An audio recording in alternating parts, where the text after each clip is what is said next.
ఈ 2025లో జరిగిన కొన్ని సాడ్ ఇన్సిడెంట్స్. 2025 జనవరి 5న కోస్ట్ గార్డ్ విమానం కూలిపోవడం జరిగింది. ఇందులో 2 పైలట్లు మరియు 1 సిబ్బంది మరణించారు. మొత్తంగా ఈ యాక్సిడెంట్ లో 3 చనిపోయారు.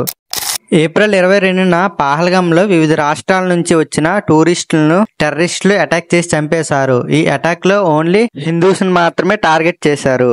ఈ అటాక్ లో 26 మంది చనిపోయారు.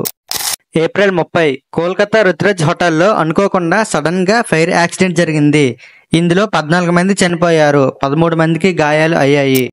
జూన్ 3న ఆర్సీబీ విన్నింగ్ సెలబ్రేషన్ చూడడానికి వచ్చిన ఫ్యాన్స్ కొందరు చనిపోయారు. అందులో 11 మంది చనిపోయారు, 40 మందికి గాయాలతో హాస్పిటల్ కి తరలించారు. మరికొన్ని చెప్తాను, అంతకంటే ముందు మన ఛానల్ ని ఇప్పుడే సబ్స్క్రైబ్ చేసుకోండి. జూన్ 12న AL-171 అనే విమానం 1:38 టేకాఫ్ అయిన ఫ్లైట్ 1:43 అహ్మదాబాద్ లో క్రాష్ అయింది. ఈ విమానంలో మొత్తం 242 మంది ప్రయాణించారు. ఒక్కరు మాత్రమే బ్రతికి బయటపడ్డారు. మొత్తంగా చూసుకుంటే 241 మంది మరణించారు. జూన్ 15 కేదార్నాథ్ నుండి బయలుదేరిన యాత్రికుల హెలికాప్టర్ రుద్రప్రయాగలో హెలికాప్టర్ కూలిపోయింది. ఈ ప్రమాదంలో 7 మరణించారు. 2 ఏళ్ల చిన్నారితో సహా ఈ ప్రమాదంలో మరణించారు.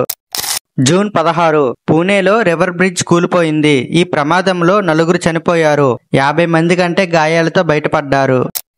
అలాగే ఇండియా వర్సెస్ పాకిస్తాన్ అటాక్ లో బార్డర్ దగ్గర యుద్ధం చేసిన అనేక వీరులు మరణించారు. డైలీ యూస్ఫుల్ కంటెంట్ పోస్ట్ చేస్తాను. మన ఛానల్ ని ఇప్పుడే సబ్స్క్రైబ్ చేసుకోండి.